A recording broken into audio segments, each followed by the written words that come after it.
Hey there guys, I'm just a guy having fun out at the range. This is part 2 of the road to recovery, so to speak. If you haven't seen part 1, I haven't been shooting for several months. Had an injury on my elbow as well as several house projects that have prevented me from spending any time at the range for a little over 5 months. So I'm getting back into it and making a couple of videos to kind of assess where I'm at and hopefully develop or redevelop some of the skills that I had 6 months ago. Try and get back into the swing of things, as it were. For this video, I'm going to be working primarily on my flinch reflex. So in the last video, I noticed that I am blinking hard. I'm not necessarily driving the gun. I'm not necessarily moving it. But 6 months ago, where I used to be able to watch that front sight recoil and come all the way back on target, I'm not doing that anymore. So essentially I'm working on my flinch reflex in this one. Some of that'll be dry practice, and a lot of it is going to take time. I don't think in this video I'm going to be able to get all the way back to where I was. But between dry practice, switching to a smaller 22, we'll see if I can hopefully help my brain stop reacting to some of that explosion right in front of my face. In order to make this a little more interesting for you, rather than just a boring video about me shooting and working with my brain, thought I'd do a quick little review of the Ruger SR-22. It's been out for a while, it's nothing new, but it gives me something to talk about that will hopefully hold your interest, more so than me talking about how bad I'm blinking. So let's go ahead and get some shots on target, and then we'll talk a little bit about the Ruger SR-22. I'm going to try and keep this one short. I say that and it never works out, but no. All right, Ruger SR-22. I'm going to aim at the big plates just because I'm not working on precision. I'm working on not flinching.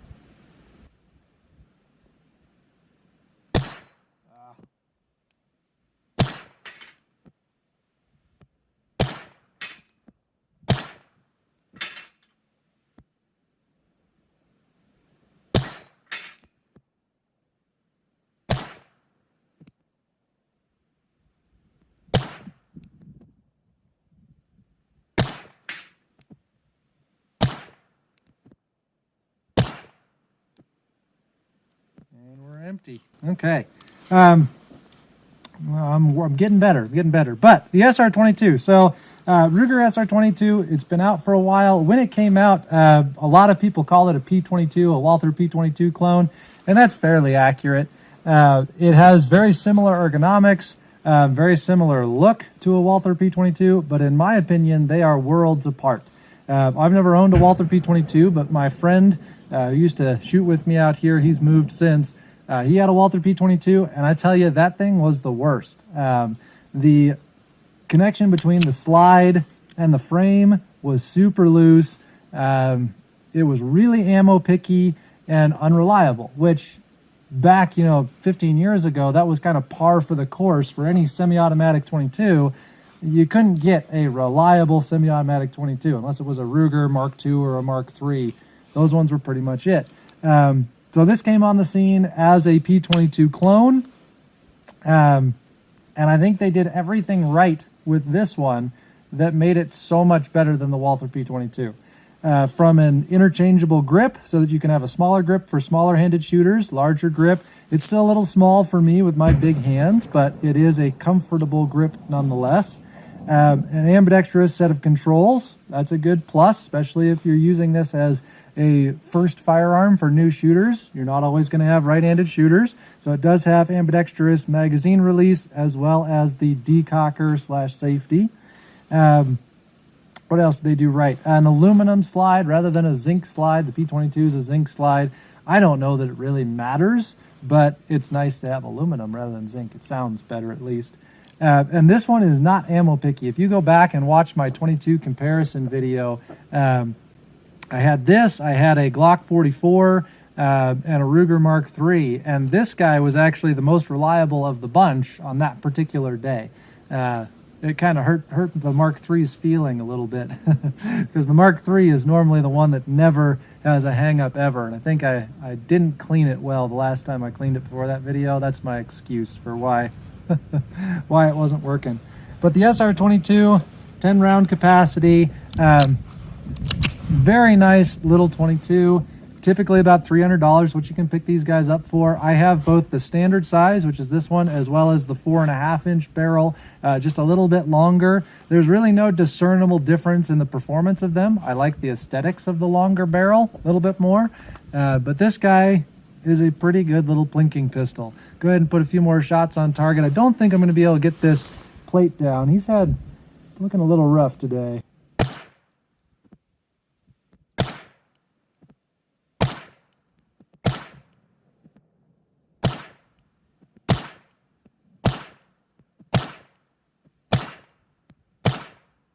But it allows me to put 10 shots onto a target without having to reset anything. So, what more can I say about the Ruger SR-22? If you can't tell just by the way I'm talking about it, I am a fan.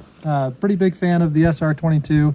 I won't say that it's my favorite 22 pistol. The Mark III and now the Mark IV, which I don't have a Mark IV yet, but I imagine if it's as good as the Mark III, that would be my favorite 22 pistol. The Glock 44... I like the idea of the Glock 44 being the same size and shape of some of the other Glocks that I shoot. I like Glocks in general, but it is not nearly as reliable as an SR-22 or a Ruger Mark III. It's just got a few little pieces to work out, I guess, little kinks to work out.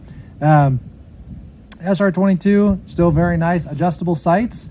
From the factory, they come fairly well sighted in, so I wouldn't necessarily touch those. But if you need to, for whatever reason, if they get banged up in a case or something and you need to adjust those, you have the option to do so.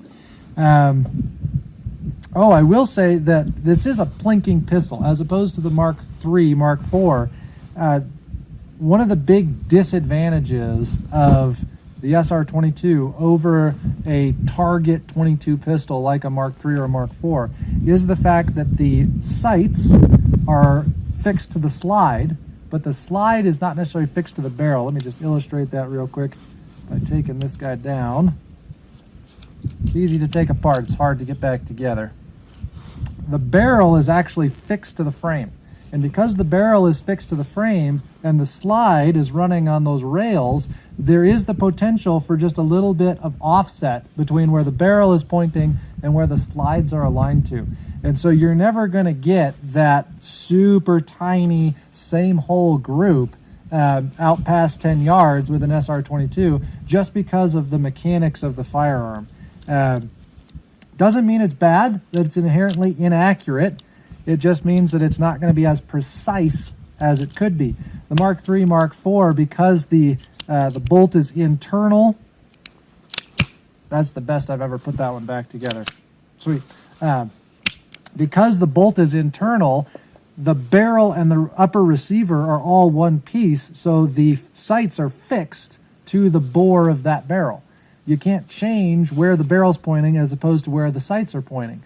And so that gives you a significant advantage on the precision of that particular firearm, not to mention a longer barrel, better rifling, etc. Lots of things that make that Mark III or Mark IV more precise of a shooter than a little flinching pistol like this. That being said, let's go ahead and see, let's aim at some of these smaller targets and just see what the precision is. I'm shooting a mix, by the way, of Remington Viper and I think a Gila, whatever their standard load is. They're super extra, that's what it is. So a Gila super extra, I just have a mix of those in these magazines. So the Vipers are a little bit more special, but not particularly, it's still a 22. Let's see if I can hit, I'm gonna go for the rectangular plates first, and if we do well, maybe we'll go to the smaller plates. I'm still working on not flinching though. I was doing a little better with that second magazine. Let's see how we do with this one. Wow, I blinked so hard.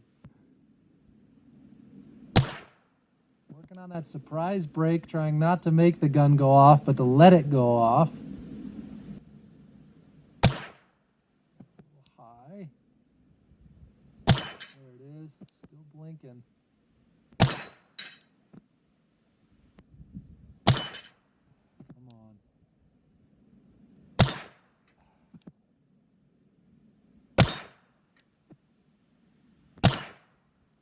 So we hit most of those other than the one that was high.